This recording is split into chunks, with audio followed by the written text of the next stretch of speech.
Mr. President, I rise for a couple of moments in morning business to pay tribute to the United States Senate and what we've done this past year. We think we're easing towards going home. We think we're easing towards finishing the year, and everybody's excited about that. We've talked about a lot of things we haven't done. Let's talk about what we have done, because I think this has been the most successful time I've had in Washington in 20 years.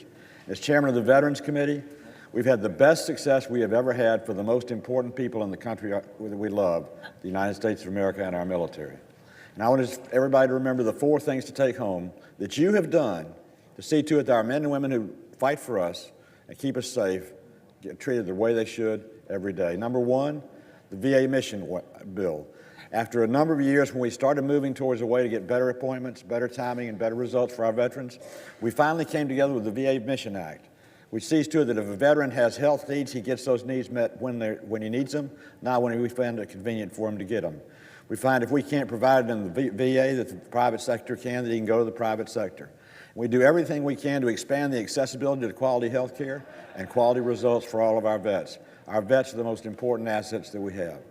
Second is the accountability bill. You know, for a lot of years, we've seen the front page of the newspaper where the VA did stupid things. And a lot of VA employees did stupid things, and the way they got corrected, the way they got punished was to be transferred to another VA office.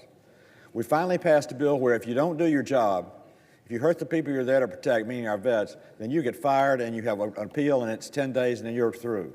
Don't get paid forever, don't get moved, don't get switched around. We make sure you've got pure accountability, and because of that, the VA is more responsive today than it has ever been.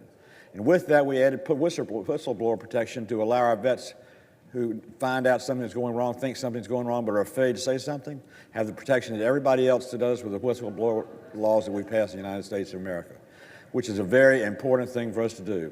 Then we passed the third biggest problem that we had, but the number one headache that I've had is seeing to it that our benefits are timely and veterans get a good appeal. As many people know, the timeliness in terms of approving veterans' applications for that has gone as much as a year and a half, 6 or 2 years before they get a decision. Now we have better accountability. The improved application act, the improved results we're seeing get our veterans their benefits and their approvals on a more timely basis, and I hope before I leave the Senate, whenever that is, we'll get it down to almost zero. They didn't get the luxury of waiting when they were in the battlefield. They had to pull and fight when they were confronted. We need to make sure when they need a benefit, they get that benefit today. And lastly, and most importantly, our veterans are our most important people, as we've said, but we've now got the agency focused in the right direction. We have a good secretary and Secretary Wilkie. We have a good focus in what we're doing, and we passed the types of acts it takes necessary to get a bureaucracy to become a responsible organization, seeing to it the benefits they're supposed to protect not only are protected, but are delivered as well. So, Mr. President, I thank you for the time to address the Senate. And I hope as all of us go home, we'll remember who our most important people are. That's our veterans.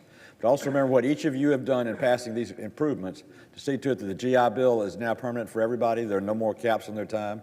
Veterans in the reserves and veterans in active duty are treated the same. And see to it we have accountability and benefits for our veterans so that no one's left behind. And the United States of America continues to be the greatest country on the face of this earth. And I yield back, Mr. President.